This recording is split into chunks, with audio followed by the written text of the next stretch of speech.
Comenzando, voy a empezar a leer estas frases. Dice, todo comienza con Dios, con nuestro Señor Jesucristo. Amén, ¿estamos de acuerdo con eso? Creo que sí. Todo proviene de Dios, de nuestro Señor Jesucristo. Entonces, lo que yo les quiero decir es que cuando la palabra de Dios nos dice todo, es todo, hermanos. Cuando la palabra de Dios nos dice nada, es nada. Cuando la palabra de Dios nos dice nadie, es nadie. ¿Okay? Entonces, aquí yo quiero reenfatizar. Todo comienza con Dios. Todo comienza con Jesucristo. Todo proviene de Dios. Todo proviene de Jesucristo. Creo que estamos de acuerdo con esas frases. Nada es a través de nuestros propios méritos. Nada.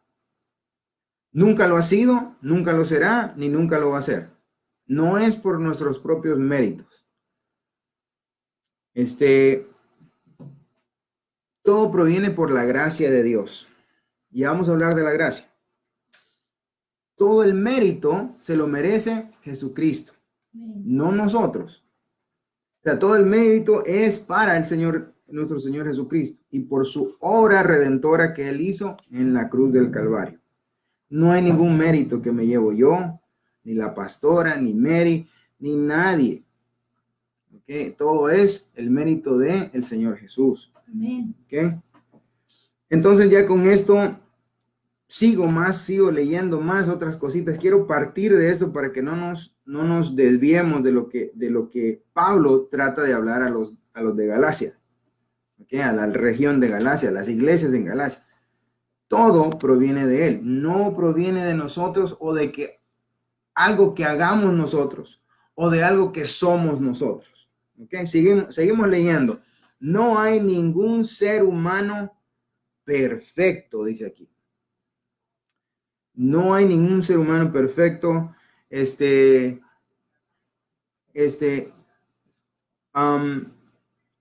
Yo lo creo esto. No hay ningún ser humano perfecto. Nunca lo hubo ni nunca lo habrá. Ahora aquí viene lo que yo les quiero decir. Solo nuestro Señor Jesús fue perfecto. Solo nuestro Señor Jesús fue perfecto. Él fue el perfecto Cordero de Dios que quita el pecado del mundo. Y solo su sangre pudo hacer eso, porque era perfecta, pura, santa. ¿Ok?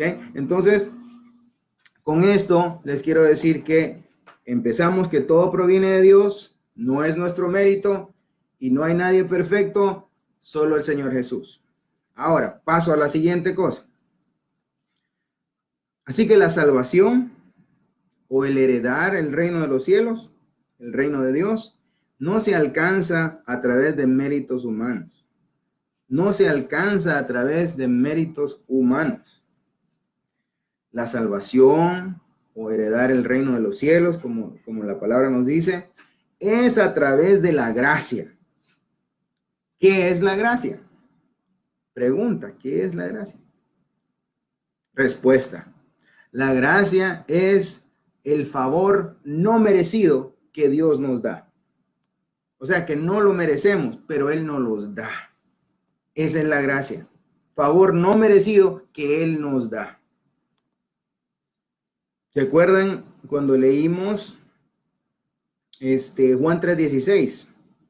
Porque de tal manera amó Dios al mundo que dio a su único Hijo unigénito para que todo aquel que cree en Él no muera, sino que tenga vida eterna. Entonces, sí, Él nos da la gracia para todo el mundo, pero el ser humano tiene que hacer una cosa, o dos, diría yo: creer y tener fe en nuestro Señor Jesús.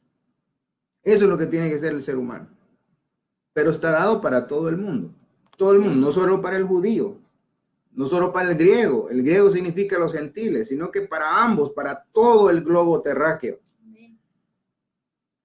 Los de China, los de la India, los de los musulmanes, los judíos, todos por todos murió Cristo y ha dado esa gracia, ¿verdad? Pero nosotros tenemos que creer, tenemos que tener fe en el Señor Jesús. Amén. Ok, así que la salvación y heredar el reino no es porque yo hago cosas o que yo soy algo, no es por eso. Entonces vamos a reenfatizar, así que no nos engañemos, digo yo aquí, creyendo que es porque algo que yo hago, o porque yo soy un diácono, o porque yo enseño clases, o porque yo hago aquí, o porque yo hago allá. No es así. Es una gracia, es favor no merecido. Raúl no merecía ese favor, pero aún así Dios lo dio. Amén. Y lo que yo tengo que hacer en respuesta a esa acción de amor de Él es decirle, Señor, yo creo en ti. Yo tengo fe en ti, Señor Jesús. Así de simple. Así de simple. ¿Ok? Ahora sí empezamos ya. La clase de hoy se llama Bendita Libertad en Cristo. Y de verdad es bendita. Es bendita libertad. ¿Ok? Yo podría decirlo de otro modo, decir, el ser humano, tengo aquí escrito, el ser humano no puede salvarse a sí mismo. El ser humano es imposible, no puede salvarse a sí mismo o justificarse a sí mismo, no puede. Entonces, por eso la humanidad, toda la humanidad necesitaba ¿qué? Un salvador, un único y suficiente salvador personal para cada persona en este mundo, ¿verdad? ¿Y quién es él? El Señor Jesús. El único y suficiente salvador personal de toda la humanidad es el Señor Jesucristo. ¿Bien? Quisiera que vayamos, yo sé que toma tiempo, pero quisiera que vayamos en sus casitas, leamos un poco, leamos Lucas. Quisiera que vayamos a Lucas, ¿verdad? Y ábranlo en el capítulo 18, Lucas 18, y vamos a ver, yo se los voy a leer. Pero quiero que ustedes también me acompañen en sus casitas con sus Biblias, o otra vez les estoy dando tiempo para que busquen Lucas 8, Lucas 18, ¿ok? Vamos a la Biblia, vamos a las Escrituras en Lucas 18, ¿verdad? Y nos vamos a dar cuenta, hermanos, que no se puede salvarse uno mismo. Okay, sino que es obra de Dios, es la gracia de Dios, no es algo que nosotros hacemos o lo merecemos. Ok, entonces vamos a empezar en Lucas 18 y les voy a empezar desde el verso número 9, les voy a empezar a leer. Y por favor, follow along o síganme. Ok, dice aquí: a algunos que confiados en sí mismo, aquí va otra vez, confiados en quién, en sí mismo, no confiando en Dios, sino que confiando en quién, en nosotros mismos, ¿ven? A unos que se creían justos, dice la palabra, y que despreciaban además, y que despreciaban a los demás. Jesús les contó esta parábola. Dos hombres subieron al templo a orar. Uno era fariseo y el otro era un recaudador de impuestos. Se le llamaba publicano, ¿ok? El fariseo se puso a orar consigo mismo y decía, oh Dios, decía el fariseo, yo te doy gracias, decía el fariseo, porque no soy como los otros hombres, decía. No soy ladrón, no soy un malhechor, no soy un adúltero, ni mucho menos un recaudador de impuestos como este que está aquí a la par mía, o atrás mía, que está tratando de orarte, Señor. Está justificando él solito. ¿Okay? Y entonces después dice, yo soy, aquí él está diciendo lo que él hace. Yo ayuno 2 veces a la semana. Yo doy el diezmo, o sea, la 10ª parte de todo lo que recibo. Está diciendo, yo hago, yo soy, yo aquí, yo allá, ¿verdad? Está justificando él mismo. En cambio, el recaudador de impuestos, que había quedado a cierta distancia, ni siquiera se atrevía a alzar la vista al cielo, ni siquiera, sino que con su rostro para abajo. Y se golpeaba el pecho y decía, oh Dios, ten misericordia, ten compasión de mí, decía, que soy un pecador. Entonces Jesús les aclara y dice, les digo a ustedes que aquel, ¿verdad? El recaudador de impuestos, y no aquel, refiriéndose al fariseo, cuando regresen a casa, el recaudador de impuestos fue justificado ante Dios. El que dijo, ten compasión de mí, que soy un pecador. Eso es lo que él era. Y hermanos, aquí les digo, en toda confianza y todo amor, todos somos pecadores, justificados por la gracia de Dios. No es porque yo hice algo o porque yo pueda hacer algo. ¿Ok?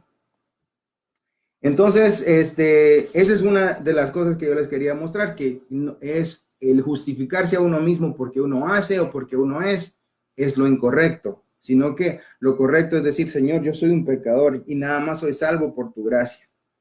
Acuérdense que la palabra dice que no hay justo, ¿verdad? Ni uno siquiera.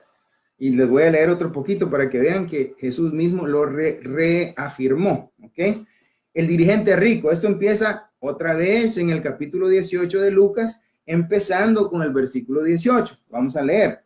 Cierto dirigente le preguntó, maestro bueno, le dijo a Jesús él, ¿qué tengo que hacer para heredar la vida eterna? Y miren la respuesta de Jesús para que vean la ratificación, o él está haciendo cierto que no hay nadie bueno. Mire, ¿por qué me llamas bueno? Respondió Jesús. Nadie, recuerden que les dije, cuando la Biblia dice nadie es nadie. Nadie es bueno sino solo Dios. Aquí está ratificando nuestro Señor Jesús, no hay nadie bueno. Y después él sigue, dice, ya sabes los mandamientos, le dice Jesús, no cometerás adulterio, no mates, no robes, no presentes falso testimonio, honra a tu padre y a tu madre. Todo esto lo he cumplido desde que era joven, le dice el dirigente. Todo esto desde que era joven. Al oír esto, Jesús añadió, se fue al corazón de ese ser humano, porque todos tenemos algo, hermanos, ¿verdad? Todavía te falta una cosa. Le dice, vende todo lo que tienes y repártelo entre los pobres y tendrás tesoro en el cielo. Luego ven y sígueme. Cuando el hombre oyó esto, se entristeció mucho, pues era muy rico. Al verlo tan afligido, Jesús contestó, miren lo que Jesús contestó, qué difícil es para los ricos entrar en el reino de los cielos. En realidad, le resulta más fácil a un camello pasar por el ojo de una aguja que a un rico entrar en el reino de los cielos. Ahora pónganme atención en las siguientes palabras que dice la escritura. Los que oyeron preguntaron, los que estaban oyendo toda esta plática, preguntaron. Entonces, le dijeron, entonces, Señor, ¿quién podrá salvarse? Y aquí viene lo que yo les quiero mostrar. Lo que es imposible para los hombres es posible para Dios. ¿Verdad? Aclaró Jesús. Para el hombre es imposible salvarse él mismo, pero para Dios no. Eso es lo que les quiero traer. Para el hombre es imposible que nosotros nos tratemos de salvar por lo que hacemos o somos. Aquí está. Para el hombre es imposible salvarse, pero para Dios es posible. O sea que todo proviene de Dios. La salvación proviene de Dios. Es gracia de Dios que yo no la merezco, pero Él me la da. Y lo que tengo que hacer es creer y tener fe en el Señor Jesús. ¿De acuerdo? Amén. Siguiendo con el estudio. ¿Por qué le llamamos bendita libertad en Cristo? Miren, el libro empieza diciendo, nuestro libro de estudio empieza diciendo que se nos olvida, somos bien olvidadizos, tenemos amnesia, se nos olvida de dónde nos ha sacado el Señor Jesús, se nos olvida rápidamente. ¿Por qué es que Raúl Mendoza está aquí hablándoles a ustedes del Señor Jesús? Porque Él hizo un trabajo en mí y lo sigue haciendo porque no ha terminado. Él sigue, esto es un proceso hasta el día que yo muera. ¿Me entienden? O sea, este es un proceso que no acaba hasta el día que demos nuestra última exhalación de aire, ¿verdad? Y nuestro corazón cese de palpitar. Y la palabra nos dice, esta es la esperanza del cristiano, la palabra nos dice, ausentes en el cuerpo, pero presentes en la presencia del Señor. Acuérdense de eso. Pero eso viene a decirles yo, eso es lo que vengo a decirles yo, de que es una bendita libertad, ¿verdad? Se nos olvida de dónde nos trajo el Señor. ¿Y quién nos trajo? El Señor, no fui yo. Yo estoy aquí por Él. Él me trajo, Él me dio esa gracia, Él me dio la fuerza del Espíritu Santo para yo estar aquí, para yo decirle no a mis pasiones y deseos que son detestables en la presencia de un Dios santo. Son detestables, ¿entiendes? Ahora, la justificación, acabo de leerles cómo el fariseo trató de justificarse. Yo soy, yo hago, yo doy, yo diezmo, yo, ¿qué más hacía? Yo oro, yo ayuno. Justificación propia, él solito, sin Dios. ¿Ah? La justificación no viene por lo que nosotros hacemos, otra vez viene por Cristo, hermano. Por la gracia de Dios es que estamos aquí. Y quién nos, el ayudador, que dice la palabra, es el Espíritu Santo, que nos viene y nos ayuda a decirle no, a negarnos a nosotros mismos de todas esas pasiones y deseos pecaminosos de la carne. ¿Verdad? Ahora viene y dice aquí, vivir bajo la gracia o vivir sujetos por la circuncisión. Vivir debajo de la gracia de Dios o vivir debajo de la circuncisión. Cuando se está hablando de la circuncisión, hermanos, el apóstol Pablo está aquí hablándole a los Gálatas de que en el capítulo 3, creo, si no me equivoco, en el 3, él les reitera, les dice, ustedes recibieron el mensaje de salvación, que es a través del Señor Jesús. Ahora ustedes quieren perfeccionar su salvación. Miren, perfeccionar su salvación a través de ritos y tradiciones y obras, gracias, pastora, humanas. Y ya sabemos que no hay nadie que puede ser, dijimos antes, empezamos, no hay nadie perfecto. Ni los fariseos eran perfectos, ellos tenían transgresiones también. O sea que la humanidad necesitaba un salvador, ¿ok? Alguien que nos salve de esta situación, ¿ok? Y ese fue el Señor Jesús. O sea que aquí viene la opción, o vives por la ley, la circuncisión, porque también Pablo nos dice, si vas a practicar la circuncisión, que es un acto externo, es algo que yo hago en mi cuerpo, ¿verdad? La circuncisión. Si yo hago un acto externo, vas a tener que vivir por toda la ley, dice la palabra. Así dice Pablo. El que practica la circuncisión tiene que vivir por todas las... ¿Cuántas eran? Si se acuerdan, creo que nos dijeron 613 reglas o normas o leyes que tenían que mantener los judíos. 613, hermanos. ¿Ok? Pero hay libertad en Cristo. Y ya vamos a hablar de la verdadera libertad, no de la que hay veces se nos va la mente por otro lado y queremos tener licencia para hacer lo que se nos da la gana. Eso no es lo que yo estoy trayendo, ¿ok? Pero entonces, vivir por la gracia, que es Él lo da todo, Él lo ha dado todo, lo único que tenemos que hacer otra vez, vuelvo y repito, creer en nuestro Señor Jesucristo, tener fe en nuestro Señor Jesucristo. Aleluya. O nos vamos a dirigir a estar sujetos por la ley, a tratar como los Gálatas, tratar de perfeccionar nuestra salvación. No hay más perfección, Él lo ha dado todo.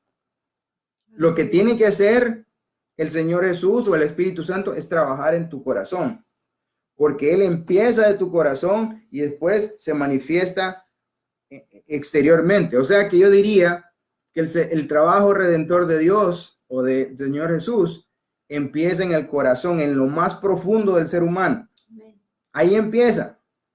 Y después, a medida que va el proceso, se empieza a manifestar de una manera externa. O sea que yo les diría santidad interna primero y después eso se manifiesta a su debido tiempo con la ayuda del Espíritu Santo en una santidad externa. Pero tiene que empezar en el corazón del ser humano. No podemos ser como lo que Jesús les decía a los fariseos. Les decía, son sepulcros blanqueados, le decía. ¿Ok? O vamos a agarrar este vasito, como yo se los hice. Limpiaban nada más lo de afuera del vasito. Pero lo de adentro estaba podrido, estaba sucio, estaba una suciedad. Pero decían, no, decía Jesucristo, limpien también lo de adentro. Eso quiere decir que nosotros, el Señor Jesús el Espíritu Santo nos limpia de adentro hacia afuera, de adentro hacia afuera. Así es la mecánica como Él trabaja. ¿Okay? Y nosotros tenemos que cooperar. Escuchen bien, cooperar con el Espíritu Santo. No tenemos que estarle empujando. No, Espíritu Santo, eso no lo quiero hacer. Tenemos que cooperar. ¿Okay? ¿Qué es una cooperación? Yo trabajo a la par de alguien o de algo. En este ejemplo, con el Espíritu Santo. ¿Estamos? Amén. Bueno, seguimos. El apóstol Pablo fue acusado de ser falso en el capítulo 4 de los Gálatas. Le dijeron a Pablo, al apóstol Pablo, le dijeron, usted es un falso. Usted es un falso porque predica gracia y no predica la circuncisión y todas las otras 613 leyes. Usted es un falso. ¿Ve? Y así nos pueden llamar a nosotros, pero nosotros estamos estudiando esta carta a los Gálatas para aplicarlas a nosotros en este 2019. ¿Okay? No es por lo que haces, no es por lo que tú haces, no es por lo que eres o por lo que dejas de hacer. La salvación, el reino de los cielos, todo esto viene de Dios, no viene de mí, no viene del ser humano. ¿Ok? Siguientes. ¿Quiénes son los judaizantes? Se habían infiltrado estos judíos. Y yo voy a dejar que la pastora también me ayude con los judaizantes porque es un punto muy, muy interesante. Para mí los judaizantes eran infiltrados judíos que habían aceptado al Señor Jesús, ¿verdad? O dizque habían aceptado al Señor Jesús, ¿verdad? Pero sus tradiciones, sus costumbres, su cultura judía era demasiado grande en ellos. Era demasiado que no podían dejar sus leyes, no podían dejar su tradicionalismo de sus costumbres, ¿verdad? La circuncisión y todo. Por eso es que los judíos en Jerusalén se oponían a los nuevos convertidos gentiles, ¿verdad? En el mundo que estaba evangelizando nuestro apóstol Pablo, ¿verdad? Él estaba evangelizando a los gentiles y se oponían porque no estaban circuncidados, porque no guardaban esto, porque no hacían esto, porque no hacían lo otro. Les acabo de decir que el Señor trabaja en el corazón primero. Aleluya. Y después esas cosas se manifiestan, pero tiene que haber un cambio en el corazón del ser humano primero. Si no, ¿de qué vale que yo me limpie? O que me muestre aquí en la TV, en su computadora. Oh, miren qué bonito está, se ve bien bonito el hermano, ha de ser un santo el hermano, mas no saben que soy un monstruo aquí en el corazón, porque Dios no ha tratado conmigo. La transformación empieza aquí y después, a lo largo del proceso, a lo largo de que yo me meto me someto al reinado, al señorío de Dios, entonces Él empieza a cambiar cosas de mí. ¿Me entienden? O sea, así es la transformación. Pero quiero tocar en los judaizantes. Para mí, otra vez, los judaizantes eran supuestos cristianos, habían aceptado el mensaje, pero no podían dejar sus tradiciones, sus costumbres. No podían. Estaba muy arraigado en ellos. Pero la pastora Luisita nos trae otra cosa que tal vez sea muy buena para entender. Bueno, hay que entender primeramente que en el tiempo de nuestro Señor Jesucristo,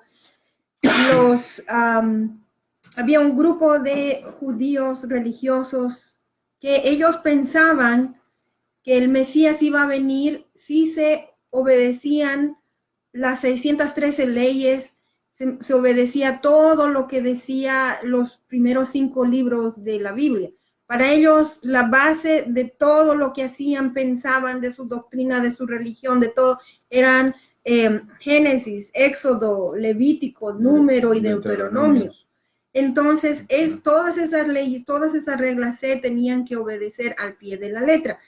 Empiezan a llegar los gentiles que no tenían esas reglas y ellos quieren imponérselas.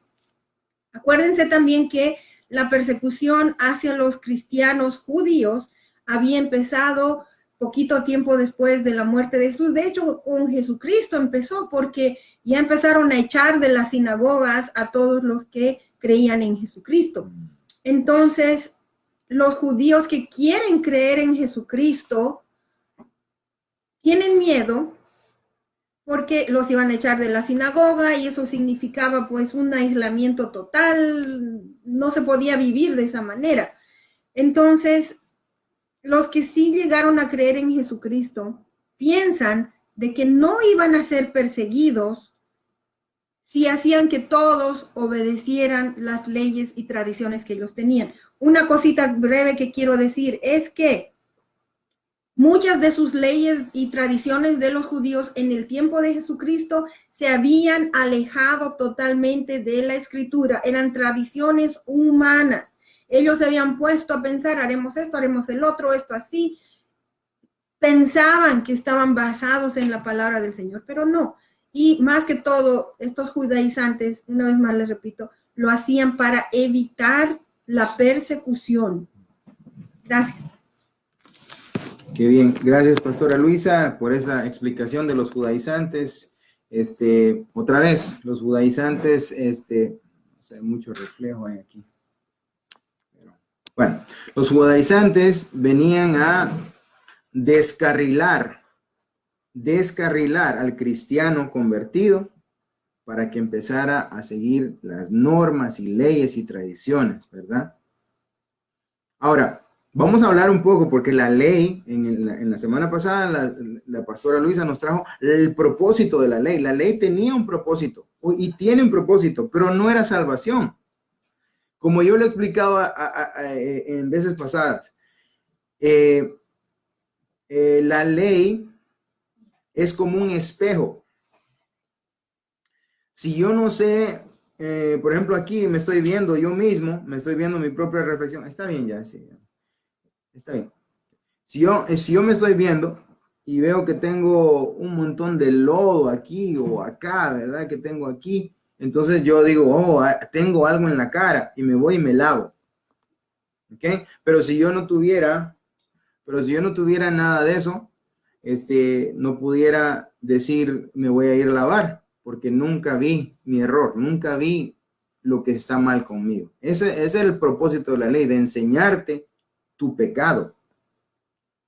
El propósito de la ley fue que vino por causa de las transgresiones del ser humano. O sea, que pecábamos aquí, pecábamos allá, pecábamos allá. Entonces Dios tuvo que poner esas reglas, esas normas, para que nosotros nos mantuviéramos adentro de lo que Dios pedía. Ese era el propósito de la ley, no para salvarte. El ser humano, dijimos y decimos y reiteramos, no se puede salvar a él mismo. Necesitábamos un salvador. Amén. ¿Ok? Entonces, no sé si me pueden acompañar. Nos queda muy poco tiempo, hermanos. Nos quedan alrededor de unos 10 minutos más de estudio, pero nada más voy a resumir unas cosas. ¿Ok? En Gálatas 4, si pudieran ir a Gálatas 4, me acompañan en Gálatas 4. Vamos a empezar del versículo 1. Nada más quiero decirles unas cositas que nuestro gran apóstol de Dios, apóstol Pablo, les dice a los de Gálatas, les dice a los de Galacia, pero nos los está diciendo a nosotros también. Tenemos que aplicar esas enseñanzas ahora en día, a mí, a todos los que vivimos en el 2019. Hoy hay aplicación. ¿Ok? Bueno, Gálatas 4. Sí, Gálatas 4, 1 al 7, ¿verdad? Nada más voy a leer el primero y el segundo y así después nada más platicamos, ¿ok? Dice, en otras palabras, dice en el capítulo 4, empezando desde el versículo 1, dice, en otras palabras, dice nuestro apóstol Pablo, dice, mientras el heredero es menor de edad, en nada se diferencia a un esclavo. Escuchen bien, el heredero en nada se diferencia a un esclavo, a pesar de ser dueño de todo, ¿verdad? Al contrario, está bajo el cuidado de tutores y administradores hasta la fecha fijada por su padre. Hasta ahí vamos a llegar solo para masticar un poquito de esta lectura. Mire, si yo tengo a un hijo, bueno, tengo a mi hija, tengo a dos hijas, pero vamos a hablar de Mary. ¿Okay? Cuando ella nació, cuando ella estaba pequeña, ella tenía reglas en la casa. Estaban impuestas por mí y por su mamá. Reglas. No puedo agarrar a Mary de unos 5 añitos o 6 añitos y ponerla en el carro y decir, ok, agarra el carro y ve. Tal vez puede matar a alguien, tal vez ella se mata ella solita. Estas reglas y estas normas son para su protección, para protegerla a ella. Por eso es que hay normas y reglas que un padre da a un hijo o una hija. ¿Okay? En la misma manera el Señor nos las da a nosotros, para nuestro bien nos las dio. ¿Okay? ¿Okay? Pero no se trataba de salvación. ¿Okay? Necesitábamos todavía un Salvador, ¿verdad? Entonces, aquí dice, no se diferencia el hijo a un esclavo, porque el hijo le estás diciendo, no haga esto, no haga lo otro, no haga aquí. Entonces el niño se siente como que está esclavizado de todas estas reglas que papá y mamá tienen, hasta que va a haber un día que ya no va a ser niño, va a tener madurez de edad, y entonces ya no tiene que seguir las reglas el niño, sino que él solo las va a seguir. Él solito las va a hacer. Porque saben que son reglas buenas. Gracias. ¿Ok? Entonces, aquí dice, está bajo el cuidado de tutores y administradores. Hermanos, se está refiriendo a las leyes. Los tutores y administradores son como las leyes de nosotros. Nos dicen hasta dónde podemos llegar a la izquierda, hasta dónde podemos llegar a la derecha, sin ofender al Señor, sin ofender a Dios. O sea que esos eran nuestros tutores y administradores. Pero en el tiempo de la madurez, ya no sos niño, ahora sos maduro, y ahora lo haces por tu propia voluntad, ¿verdad? Quiero decirles rápidamente, niñez y madurez. Es como decir esclavitud y verdad. Esclavitud y libertad. Niñez, madurez, esclavitud, libertad. ¿Ok? Es un punto en el cual el cristiano llega a una libertad, a una madurez. Les voy a encerrar aquí. Aquí tengo unas cositas, no sé si las pueden ver. ¿Se ve muy bien? No sé si se puede ver, pero se las voy a decir. El pecado esclaviza, hermanos. El mundo te esclaviza. Las leyes te esclavizan. Lo único que te da libertad, verdadera libertad, es Cristo Jesús. Ahora voy a repetirme. El pecado esclaviza. Esa creo que la entendemos muy bien. El pecado te esclaviza porque tú crees que estás libre.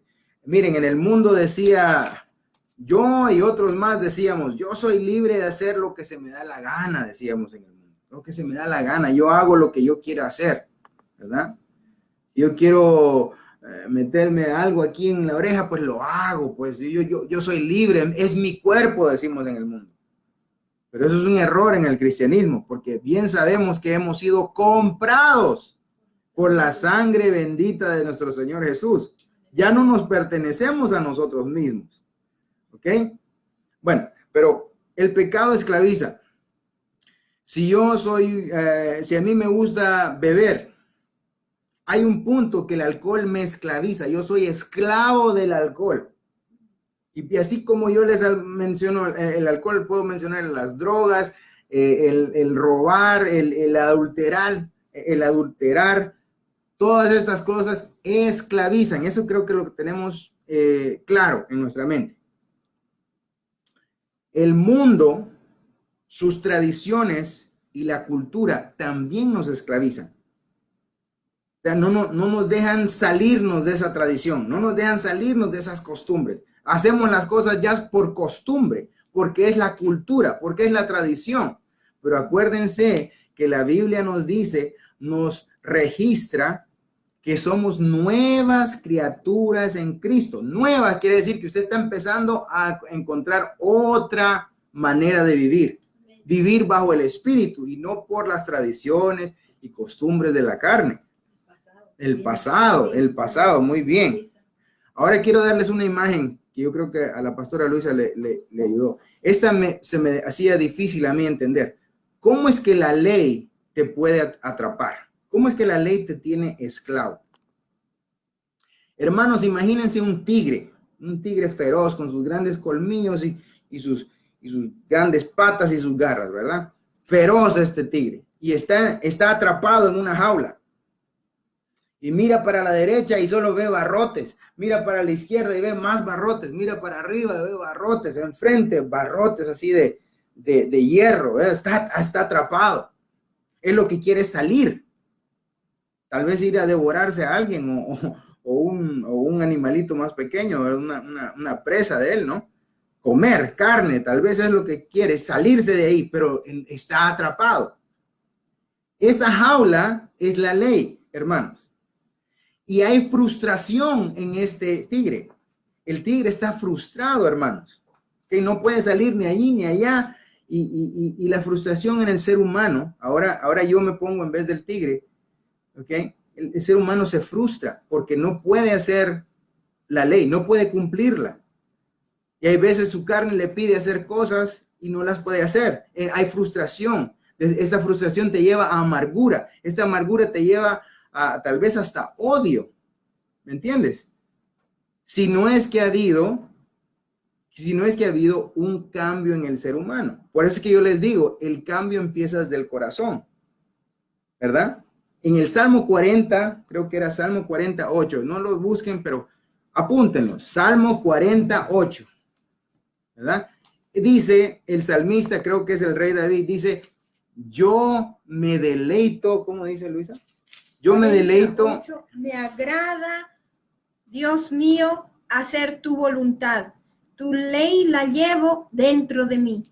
Me agrada, escuchen bien, el Salmo 40, número 8, versículo 8, dice, el salmista, que es el rey David, dice, me agrada, Dios mío, me deleito, Dios mío, en hacer tu voluntad. Corazón, hermanos, ese tigre ya no necesita estar frustrado. Este nuevo Raúl ya no necesita estar frustrado, ¿ok? El cristiano no necesita estar frustrado porque ya él se deleita en hacer las cosas que le agradan a Dios. Él busca deleitar a Dios y él se deleita haciéndole las cosas que le agradan a Dios. Hay un cambio. Ya no es aquel león o tigre rugiente que anda desesperado y está frustrado por esas barras que lo tienen atrapado. Por eso es que la ley atrapa y la ley también te esclaviza. Y Dios, Jesucristo, nos vino a salvar de esa esclavitud. ¿Ok? Bueno, vamos a darle punto final a nuestro estudio. Hubieron unas cositas que no dijimos, pero yo quiero terminar con esto. La libertad en Cristo no significa dar rienda suelta a tu carne, a tus deseos, a tus pasiones y hacer lo que se te da la gana, porque como ya estás perdonado, puedes hacer lo que te da la gana. Eso no se trata de eso. Uh-huh. Y en Gálatas 5, eso es lo último que vamos a leer, Gálatas 5:13, el apóstol Pablo nos afirma diciendo, porque vosotros, dice, hermanos, está hablando a nosotros, vosotros hermanos, los que ya creemos en Cristo, ¿verdad? A libertad fuisteis llamados, a libertad, ¿verdad? Solamente que no uséis la libertad como ocasión para la carne. O sea, que no le den rienda suelta a su carne, hacer lo que se te da la gana, solo porque ya estás perdonado, ya tienes gracia. Esto no es licencia para pecar. Esto nunca era ni nunca fue el objetivo de Dios de darnos licencia para pecar. ¿Ok? Sino servíos por amor unos a otros. Así que el amor, primero que nada el amor a Dios y después el amor de Dios en nosotros para cada uno. O sea, el amor de Dios en mí, que yo tengo que dar amor a mi prójimo, a ustedes, ¿verdad? A mi esposa, a mis hijos. ¿Okay? Es por amor que empezamos a hacer las cosas que le agradan a Dios y dejamos de hacer las cosas pecaminosas de la carne. Amén.